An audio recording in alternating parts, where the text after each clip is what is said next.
Na Staroměstském náměstí v Praze odpoledne zamrzali lidé. Nebylo to však v důsledku současného mrazivého počasí. Konala se tam akce Freezing Prague 2010. Jde o to, aby co nejvíce lidí zůstalo naráz několik minut uprostřed nějakého pohybu. No a tím vytvořili iluzi zamrznutí. Sami se podívejte, kolik lidí přišlo. Staroměstské náměstí těsně po 17. hodině. Až na pár výjimek se nikdo ani nepohne. Ne, tihle lidé nejsou tak fascinovaní orlojem. Přišli sem prostě zamrznout. 5 hodin tady, až to cinkne, tak tady prostě zamrznem všichni. A 3 minuty, jo, tak nějak. Mrzíme tu vždy, tak jsme přišli zamrznout s ostatními lidmi.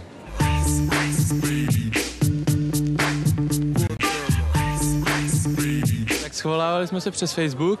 Podle mě je to asi nejlepší možnost, jak se svolat takové množství lidí najednou v tak krátkou dobu. Kolik lidí se nakonec sešlo, nikdo neví. Odhadem to mohly být až 2000. Účel akce byl ale splněn a ten je jasný. Pro pobavení kolem jdoucích. Sranda.